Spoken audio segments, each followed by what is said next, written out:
尊敬的各位来宾，本次会议将于1分钟之后开始。Ladies and gentlemen, the event will begin shortly in 1 minute.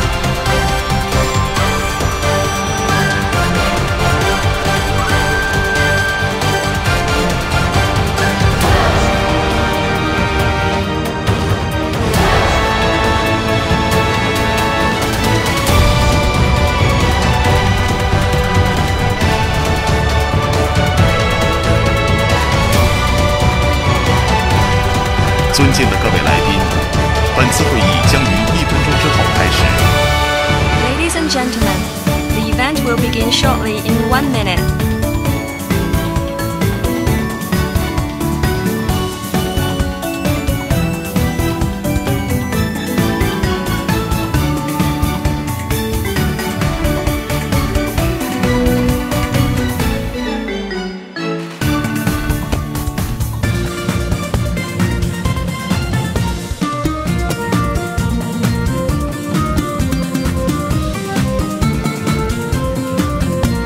尊敬的各位来宾，本次会议将于1分钟之后开始。Ladies and gentlemen, the event will begin shortly in 1 minute.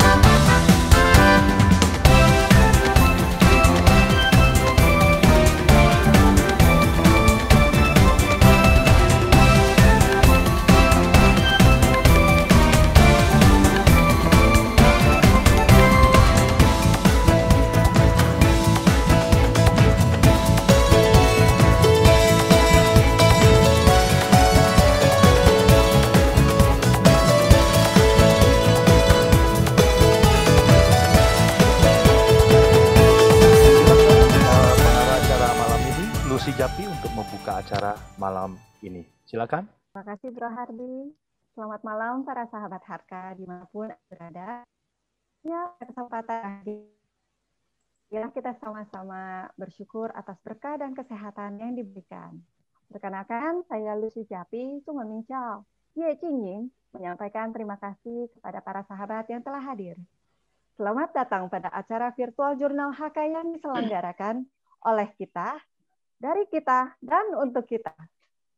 Virtual Jurnal HK ini akan dibagi menjadi 4 kelompok, yaitu Virtual Jurnal Kesehatan HK, Virtual Jurnal Kuliner HK, Virtual Jurnal Desain and Arsitektur HK, Virtual Jurnal Pariwisata HK. Untuk malam ini, kita akan menyajikan sesi pertama, Virtual Jurnal Kesehatan HK, dengan tema Serba-serbi Penanganan COVID-19. Yang akan difasilitasi oleh moderator kita, Bapak Tirta Hardi Senjaya dengan narasumber Dr. David Ongko Raharjo Putra. Sudah bergabung bersama kita, host acara mari kita sambut Miss Calvina Veronica, Humas Rumah Sakit Siloam. Silakan Calvina. Selamat malam Bapak Ibu yang saya hormati dan rekan-rekan HK yang terkasih. Terima kasih atas kesempatan malam ini. Saya diberikan kesempatan untuk menjadi MC pada acara virtual Jurnal Kesehatan HK tahun 2021. Perkenalkan, saya Calvina Veronica, Zhongwen Mingzhi Se Zhuo Fangyi, Wansang Hao. Tanpa berlama-lama lagi, mari kita sambut bersama moderator kita, Bapak Tirta Hadi Senjaya. Silahkan Pak. Ya, terima kasih. Selamat malam, saya Tirta Hadi Senjaya, Zhongwen Mingshi Yang Jianchang. Salam suaranya sehat. Suaranya kerasin dikit. Ya, salam sehat dan sejahtera untuk kita semua. Oke? Sebelumnya, saya hendak mengucapkan terima kasih dan memberikan apresiasi yang tinggi kepada panitia yang telah menggagas kegiatan pada malam hari ini, virtual jurnal kesehatan kita. Saya ingat pepatah yang mengatakan, Jian Kang Ti, artinya sehat adalah nomor 1. Nah itu dulu. Tapi sekarang, Jian Kang Shi Wei Yi De, sehat adalah satu-satunya. Karena dunia sedang dilanda musibah pandemi COVID yang telah bukan hanya mengancam tetapi sudah mengacaukan semuanya di segala bidang. Untuk itu kita harus bangkit bersatu untuk memenangkan peperangan ini. Pada kesempatan malam ini atas inisiatif dari para muda-mudi kita layak bersyukur karena bisa berbincang langsung dan mendengarkan masukan dari Dr. David dan narasumber lainnya yang selama ini berdiri pada garda terdepan dalam menghadapi wabah pandemi COVID-19. Tapi sebelumnya ya, ada sedikit hal yang ingin saya sampaikan.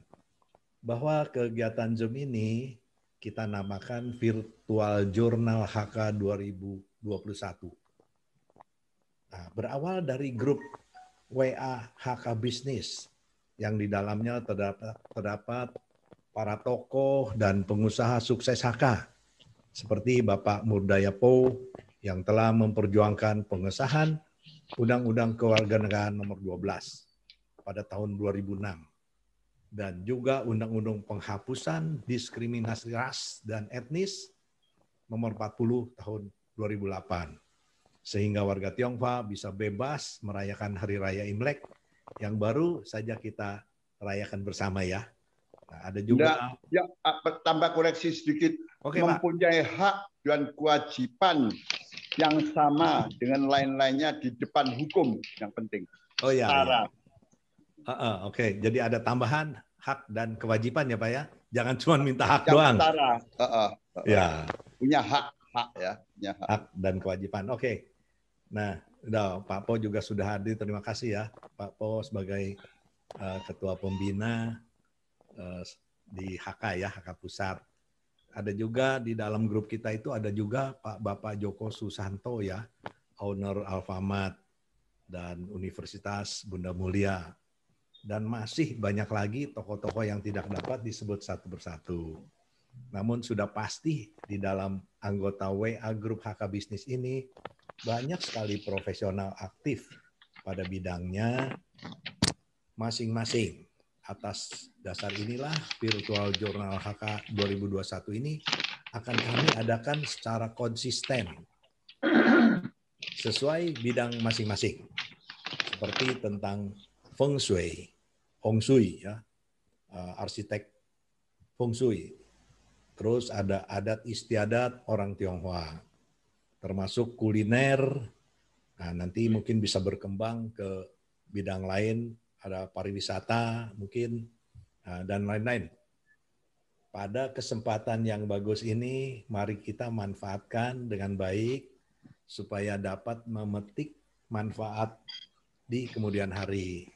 Selamat mengikuti acara ini, dan bila ada yang hendak bertanya, nanti ya waktu dan kesempatan akan kami berikan.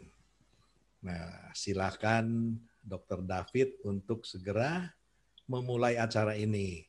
Waktu dan kesempatannya kami persilahkan.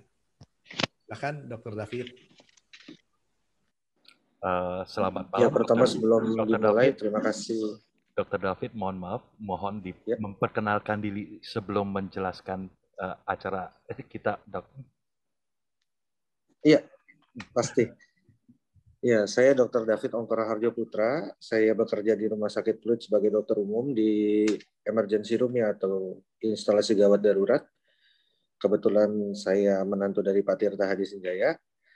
Diminta tolong untuk menjelaskan sedikit karena terkait banyak sekali isu baik yang benar, isu benar ya, ada juga isu yang hoax. Dan itu coba kita luruskan hari ini, dan pertanyaan-pertanyaan yang akan ditanyakan kepada saya akan jawab sebisa mungkin selaku saya sebagai dokter umum.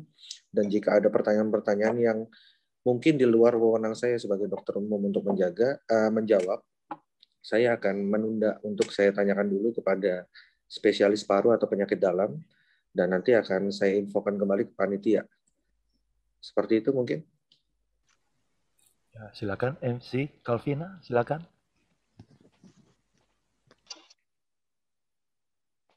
Oke, jadi memang sebelum acara ini dimulai, tentunya kita sudah mengumpulkan banyak sekali pertanyaan ya, terutama kita semua sedang menghadapi yang namanya pandemi COVID-19.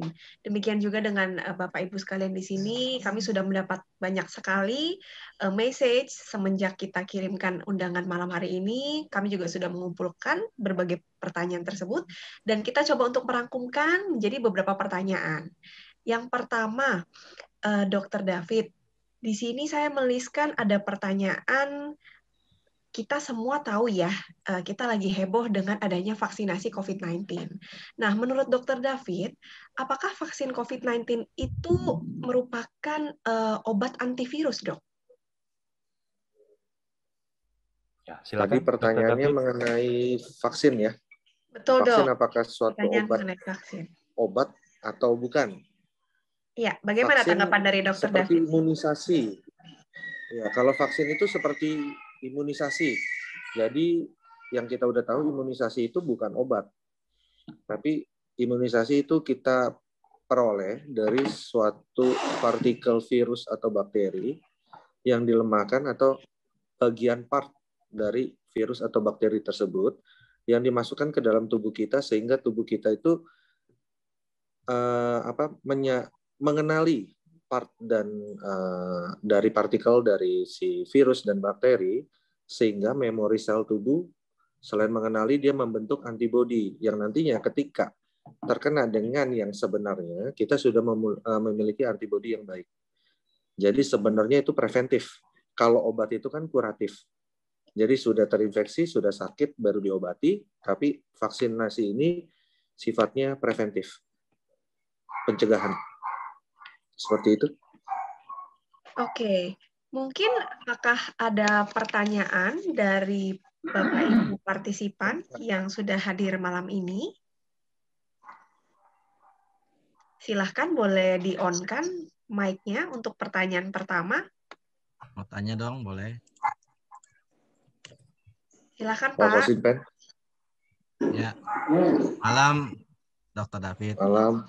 Mau tanya ini sering simpang siur apa setelah divaksin itu dia tidak perlu rapid test atau apa gitu. Jadi karena sudah ada di dalamnya sudah ada karena kan kalau vaksin itu yang saya ngerti itu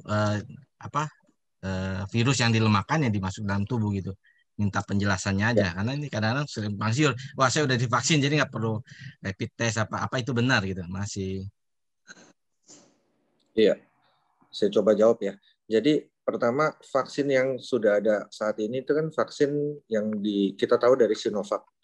Ya, Sinovac dimasukkan dari China oleh pemerintah kita. Itu namanya pack-nya itu CoronaVac. Jadi Sinovac Corona gitu ya, vaksin Corona 19 itu merupakan partikel virus yang dilemahkan dan disuntikan di intramuskuler, biasanya di lengan.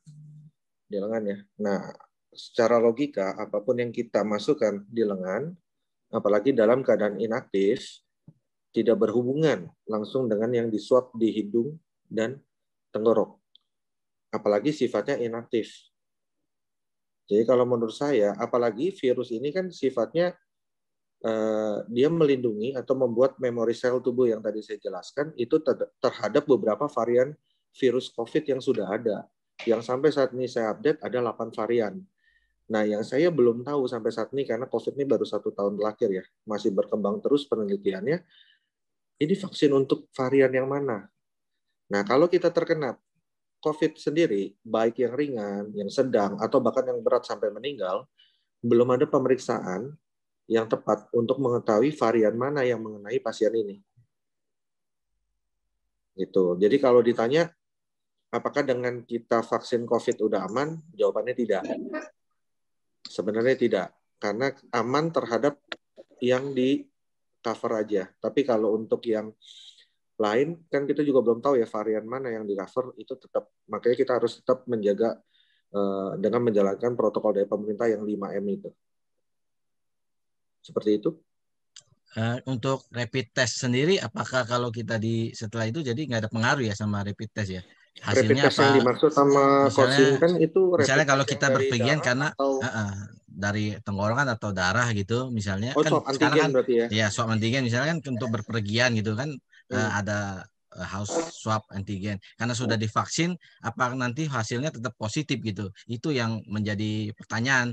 Jadi perlu tetap hanya bisa positif atau negatif gitu di dalam setelah orang yang diberi vaksin itu. Ya. Jadi gini, swab antigen itu tidak berpengaruh terhadap vaksin yang sudah diberikan. Jadi seperti kemarin saya sudah 2 kali divaksin, udah gitu setelah divaksin kurang lebih hampir seminggu gitu, saya coba kan ada kegiatan keluar kota sebentar dan itu saya lakukan swab antigen dan hasilnya tetap negatif. Jadi nggak ada hubungan. Nah, swab antigen kenapa sih diperlukan untuk perjalanan? Karena itu yang paling cepat. Ya, kalau kita mau swab molekuler 1 jam, swab antigen itu cuma sekitar 10-15 menit keluar. Dan itu kan dari pemerintah protokolnya berlaku 3 hari. Jadi itu cukup cepat, udah gitu murah ya, 250.000. Ada yang bahkan cuma 190.000. Sedangkan kalau swab molekuler 1 jam, dia sensitivitasnya sama dengan swab PCR, tapi harganya 1,25 juta di rumah sakit Fluid. Itu keluar 1 jam. Kalau positif, dia tidak mengeluarkan nilai CT atau CT value. Sedangkan swab PCR itu bisa menampilkan CT value. Tapi kan harganya memang lebih murah sedikit, 900.000, tapi membutuhkan waktu 1 kali 24 jam. Seperti itu. Oke, makasih. Jadi tetap ya, di swab juga ada hasilnya pasti kalau memang negatif ya. Iya. Jadi memang kemarin ada beberapa pernyataan dari setelah pertama kali dilakukan vaksin, itu ada beberapa yang malah positif, dan itu kan jadi heboh tuh. Karena yang pertama divaksin itu nakes. Jadi banyak ada beberapa bahkan spesialis, karena ini juga baru ya, kita nggak bisa salahkan mereka. Mereka belajar dengan baik, tapi kan karena ilmu ini ilmu baru, banyak yang takut kok setelah divaksin saya positif. Kalau menurut saya sudah positif duluan.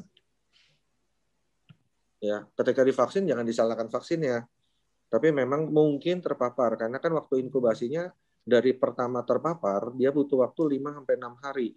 Paling lama 14 hari sampai timbul gejala awal. Bahkan kan ada yang tidak bergejala, yang kita sebut orang tanpa gejala. Nah, itu sulitnya COVID. Itu yang mengerikan di COVID. Walaupun banyak penyakit lain yang lebih mengerikan. Seperti itu. MC, saya boleh tanya ya. Saya boleh tanya. Ya. Tadi itu boleh tanya ya. Virus yang dimatikan apa dilemahkan, Dok? Ini kan complicated. Virus yang dilemahkan apa dimatikan, virus yang dimatikan. Ya. Vaksin ini ada beberapa Pak Murdaya, ada beberapa istilahnya pabrikan lah ya, dia bikinkan. Ada yang dia ambil cuman partikel dari virusnya. Ada yang dia ngambil seluruhnya tapi dimatikan. Ada yang dia cuma ngambil RNA virusnya saja. Nah, untuk memperdalam ini 3 sih saya nggak terlalu berwenang untuk menjelaskan. Cuma yang terakhir yang dimasukkan itu yang Sinovac, itu termasuk yang partikel virus inaktif. Oh, bukan yang udah dimatikan. Jadi kan yang dimatikan. Inaktif artinya memang sudah tidak aktif, Pak. Oh ya, inaktif betul. Iya, inaktif. Tidak aktif tapi lagi partikel, lah. dia nggak seluruh. Ya, partikel tapi dia tidak seluruh, tapi partikel aja. Partikel ya. Berarti kasarnya udah mati gitu lah. Tapi ada bentuk outside partikelnya masih ada ya. Iya, istilahnya kalau manusia ya cuma dikasih tangannya aja atau kakinya aja gitu. Oke. MC saya boleh nanya nggak? Sekarang gini ya, Dok, saya tanya, kenapa kok syaratnya itu begitu luar biasanya? Ada yang enggak karu-karuan, ada kena ring jantung, enggak boleh ini boleh itu berlebihan itu dapat kesehatan tuh ngawur apa? Lebihan apa dia karena enggak tahu apa dasarnya itu. Jadi banyak yang tolak-tolak itu ya, harus yang ngaku. Ya pernah daring enggak jantung pernah, masih 10 tahun yang lalu, sorry tidak boleh gitu. Itu aduh bagaimana itu? Jadi ini saya boleh berbicara tapi yang ini gimana ya? Ini sensitif sekali, takut saya diciduk nih Pak Murdaya nih. Tapi ini pendapat pribadi ya Pak Murdaya ya, pendapat pribadi. Jadi gini, ini penyakit baru 1 tahun terakhir lah, 1 tahun lebih terakhir ya. Muncul vaksin juga menurut saya terlalu cepat nih kan. Penelitiannya terlalu cepat. Nah, saya berpikir bahwa langkah pemerintah untuk menggratiskan vaksin ini adalah langkah yang tepat. Soalnya kalau ini berbayar dan efek sampingnya timbul, itu akan menimbulkan keresahan. Udah bayar dapat efek samping. Ya kan, kalau dia gratis susah kita komplainnya. Itu satu yang menurut pemikiran saya gitu kan. Jadi kalau menurut saya sih ya diikuti aja Pak Murdaya ya, karena memang kalau prinsip saya sendiri cuma satu hal gitu, kita takut terhadap efek samping dari vaksin atau takut terkena COVID. Tinggal pilihannya itu 2. Kalau saya sih lebih milih berlebihan itu orang yang nyuntik nggak ngerti apa-apa lebih dari dokter. Banyak yang ditolak-tolak dia nggak ngerti. Pernah ketemu sama orang itu enggak orang kena itu apa namanya? Corona. Pernah, tapi kalau udah 30 hari, sebulan, 2 bulan nothing, dilarang lagi gitu. Jadi udah sorry deh itu. Berlebih-lebihan tuh daripada kesehatan tuh. Ya.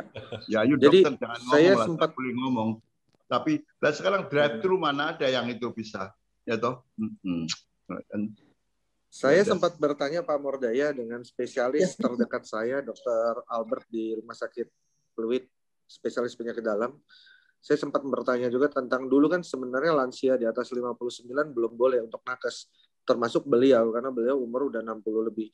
Dan itu ketika saya tanyakan, dan saya sendiri punya riwayat kencing manis dengan HbA1c di atas 7,5.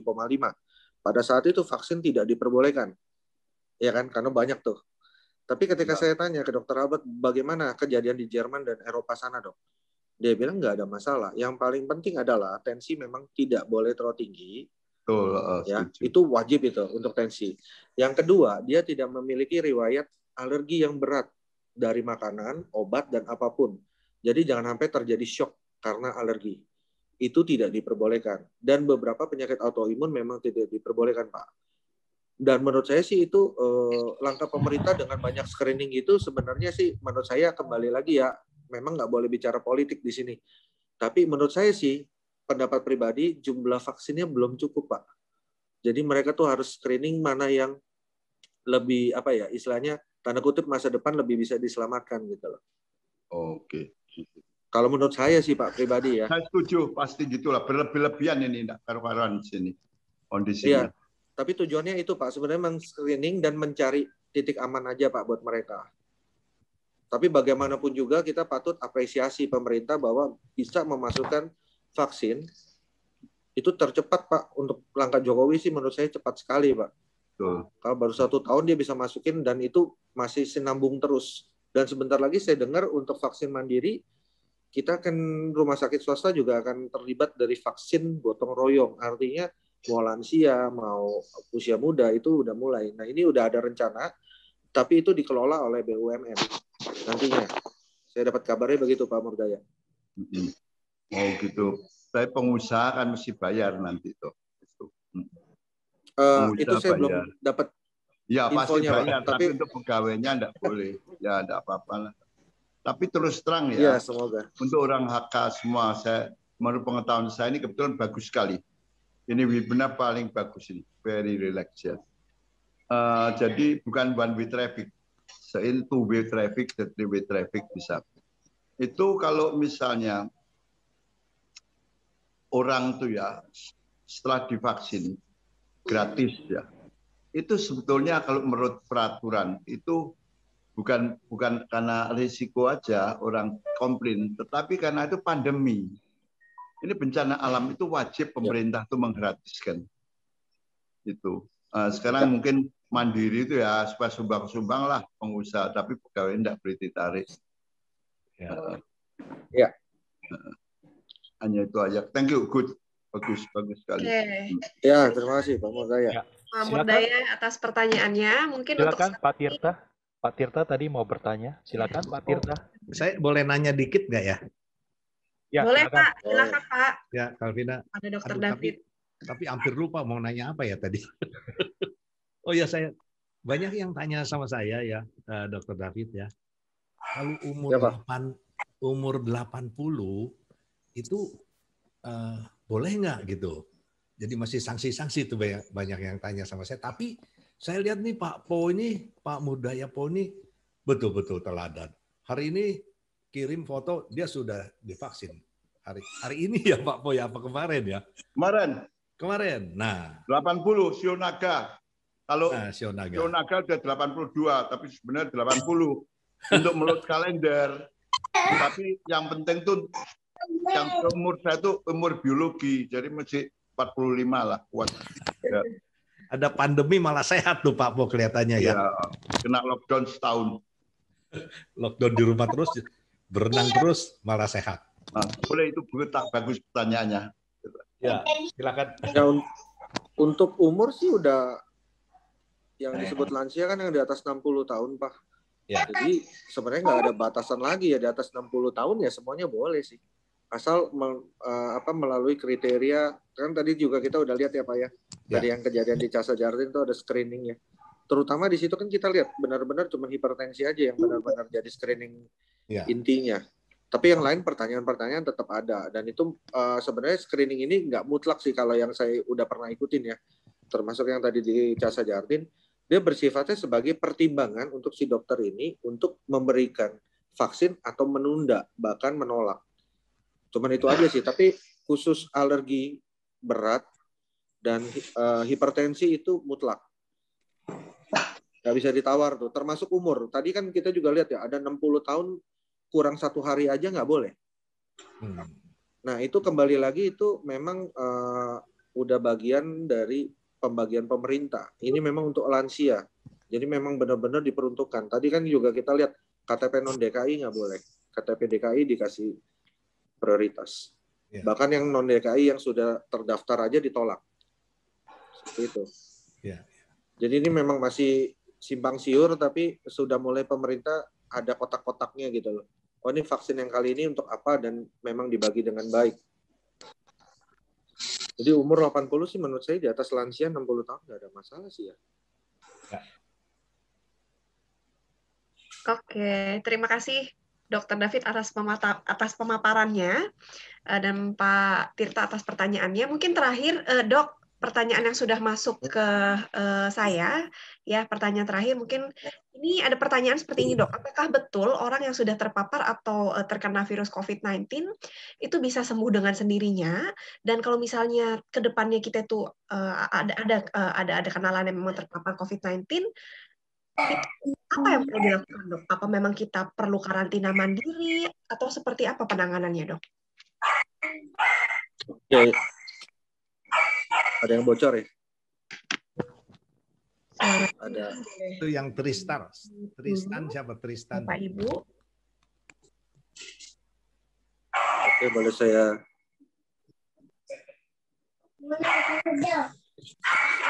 Masih bocor ya? Tristan ya? Tristan di mute aja hari. Tristan di mute. Selain. Ya. Itu yang namanya Tristan di mute.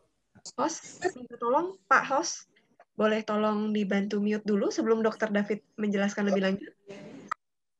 Ya, sebentar. Silakan Dr. David. Ya, sudah. Pertanyaannya mau saya ulang atau dikit, bagaimana jadi agak Dok? terganggu. Iya, boleh diulang. Ulang sedikit ya Dok ya. Ini ada pertanyaan Dok. Ya. Apakah betul orang yang sudah pernah terpapar COVID-19 itu mereka akan bisa sembuh dengan sendirinya? Dan kalau misalnya tidak, langkah apa yang harus mereka lakukan Dok? Apakah memang mereka harus karantina mandiri atau apa yang harus dilakukan Dok? Mohon penjelasannya Dok. Oke, kita tahu penyakit yang kita bagian dari parasit itu kan cuman virus, jamur, bakteri. Ya. Kalau bakteri udah pasti antibiotik, jamur anti jamur. Pada virus ini kan sifatnya selalu self-limiting disease seperti demam berdarah. Termasuk coronavirus juga seperti itu. Permasalahannya yang tadi, memang bisa nggak corona sembuh sendiri? Bisa jawabannya. Bisa. Tapi kenapa sih harus diisolasi mandiri? Karena penularannya yang berbahaya. Terlalu cepat dan masa inkubasi yang cukup panjang. Sehingga kita untuk detect atau tracing itu susah.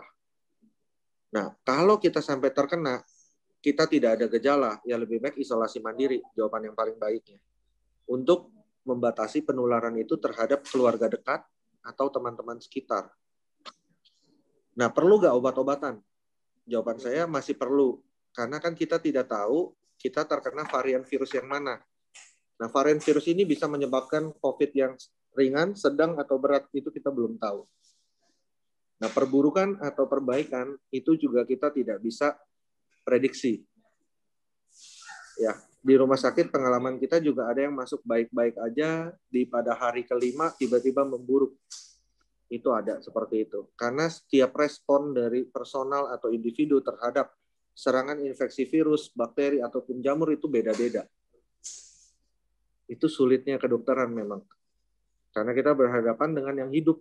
Beda sama montir, berhadapan dengan mobil yang, ya istilahnya, kan kalau kita betulin mobil kan mobilnya mati. Kalau kita dokter operasi orangnya hidup, nggak bisa dimatiin dulu. Dan itu dinamis sekali. Itu sulitnya sih memang kedokteran. Oke, terima kasih Dr. David atas penjelasannya. Mungkin satu pertanyaan lagi boleh Dr. David? Ini saya dapat direct message juga ya.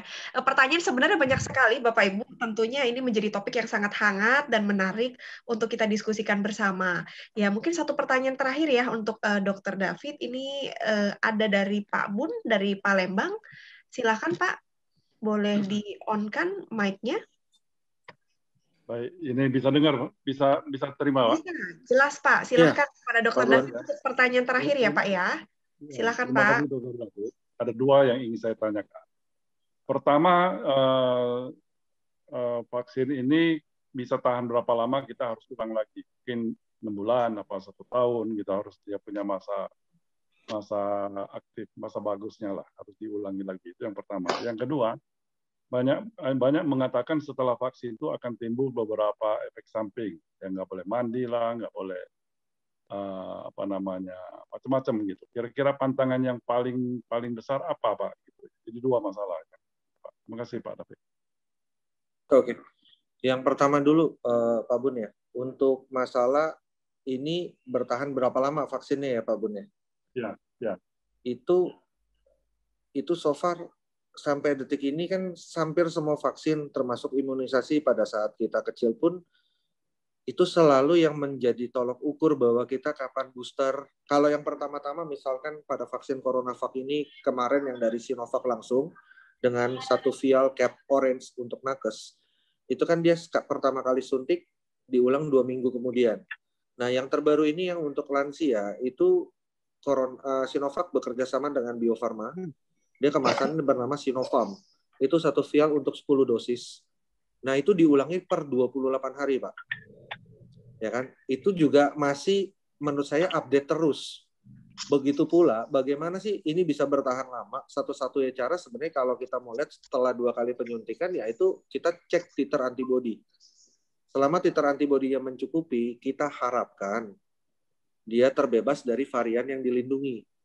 Nah, kalau kita bertanya, seperti tadi Pak Bun bertanya, ini bisa bertahan berapa lama? Untuk variannya aja kan kita belum tahu varian mana yang bisa dilindungi. Kalau misalnya ada 8 varian, ternyata kita dilindungi cuma varian A dan B. Itu masih titer antibodinya bagus nih, optimal dalam waktu 2 bulan sampai 2 tahun. Kita bisa cek terus. Tapi ternyata kita terkena yang varian C.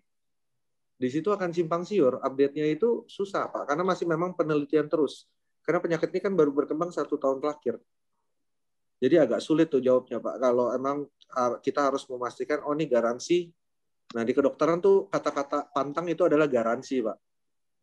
Jadi garansi gak nih kalau pasien saya pulangkan, Anda pulangkan dok hari ini, dia nggak apa-apa. Dia garansi cuma per hari ini, karena saya tahu kondisinya hari ini. Hari esok ada perbaikan atau perburukan itu udah susah. Itu untuk pertanyaan yang pertama ya. Gimana Pak Bun? Ya baik Pak, sudah diterima. Yang kedua saya ingin tanyakan beberapa pantangan yang sekarang digembar-gemborkan. Ya makan yang nggak boleh sembarangan, yang nggak boleh mandi lah, nggak boleh apa, itu bikin orang resah juga itu Pak. Oke Pak, gini. Normal seperti biasa. Ya. Mandi uap nggak boleh Pak. Mandi uap ya. Jadi gini, vaksin kayak pada anak-anak sekalipun imunisasi itu kan ada beberapa efek samping. Bahkan kan kita tahu sekarang imunisasi pada anak-anak kan ada yang bisa timbul demam, ada yang tidak timbul demam. Nah, vaksin COVID ini kita nggak ada tuh keluarin ini timbul demam atau tidak timbul demam. Tapi yang kita tahu kan beberapa ada efek samping. Saya sendiri ketika suntik pertama mengalami yang namanya kembung dan diare 1 kali aja. Tapi pada suntikan kedua, saya tidak mengalami efek samping apapun.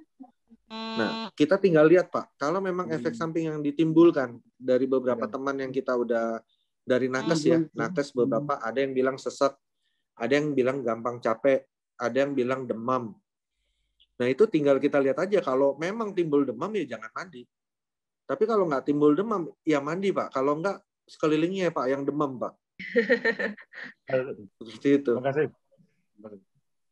Nggak ada masalah. Jadi jangan terlalu apa ya, sama ya banyak sih simpang siur di luar sana ya. Memang kita harus benar-benar tanyalah. Ya asal yang penting nggak demam Pak. Kalau demam memang jangan mandi dulu Pak. Baik. Kasih, Pak. Karena kenapa saya bilang demam jangan mandi Pak? Karena ini juga berkaitan nih, kebetulan lah saya coba bahas sedikit.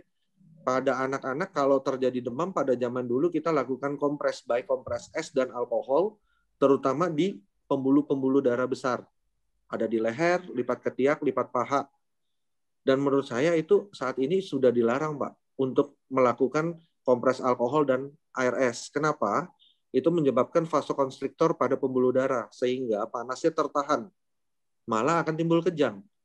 Yang lebih baik adalah berselimut tebal sehingga anak itu bisa berkeringat, dan ketika terjadi panas itu atau kita kompres hangat ya Pak ya, suam-suam kuku, itu malah vasodilator pembuluh darah sehingga panas di dalam tubuh terlepas Pak. Nah itu kenapa kalau terjadi demam jangan mandi Pak. Kebanyakan demam mandi, orang berpikirnya mandi air dingin Pak. Akhirnya vasokonstriktor kan, demamnya tertahan. Nah itu yang bahaya Pak. Itu aja sih Pak pola pikirnya. Cukup Pak, cukup. Terima kasih. Ya. Oke, kira-kira kita masih ada pertanyaan lagi atau Calvina, kita break sebentar untuk pengundian 10 hadiah pertama. Saya mau tanya boleh nggak? Nanti setelah kita break sebentar ya, ini kita ada disiapkan beberapa hadiah dari para sponsor. Calvina, boleh kita mulai pemungutan hadiah untuk 10 hadiah pertama? Ya, oke. Jadi di samping acara tanya jawab dan pemaparan dari narasumber kita Dr. David, malam ini kita juga sudah banyak pihak-pihak yang melakukan sponsor ya, dan akan membagikan sharing-sharing hal-hal yang bermanfaat dan tentunya hadiah kepada Bapak Ibu sekalian malam hari ini. Ya, untuk yang pertama, terima kasih kepada Bapak Tirta Hadi Sanjaya yang sudah mensponsori 10 buku kebudayaan Tionghoa Indonesia. Silahkan, apakah kita bisa mulai untuk pengundiannya, host? Ya. Yang menang bisa kita lihat sama-sama di layar ya saat ini ya. Nanti kelihatan layarnya. Kita sudah kumpulkan semua nama peserta yang hadir. Kita akan ambil 10 nama langsung dari online. Ya, terlihat tidak? Baca, bisa dibaca? 10 nama pertama. Ada. Ya, untuk yang pertama Inggeari, yang kedua Bapak Hadi Sutri Swinarlim, yang ketiga ini mungkin namanya boleh dicek lagi, user atas nama Galaxy A20, lalu Ibu Susi, Ibu atau Bapak WW, Bapak Robert, Ibu Fani Senjaya, Ibu Meta Dewi Wong, Ibu Yekau Yuren, dan Bapak Jerry Cheng. Selamat kepada 10 pemenang mendapatkan 10 buku kebudayaan Tionghoa Indonesia yang disponsori oleh Bapak Tirta Hadi Senjaya. Oke, ini ada musiknya Pak, nggak ada ya? Yang kayak balon pecah gitu ya, apa? Ye gitu ya. Gitu. Oke. Ya. Selanjutnya, nanti tolong Calvina, tolong alamatnya gimana dikirim yang tadi itu, biar bisa kita kirim. Iya, nanti mungkin bisa kita sampaikan ke satu PIC ya Pak ya. Iya, iya. Mengumpulkan alamat untuk bisa kita kirimkan hadiah kepada para pemenang malam hari ini. Asik. Oke. Boleh dikirimkan di kolom chat Bapak Ibu, boleh juga 10 pemenang yang tadi sudah kami sebutkan, terutama yang tadi usernya belum atas nama pribadi ya, agar kita tidak salah mengirimkan hadiah.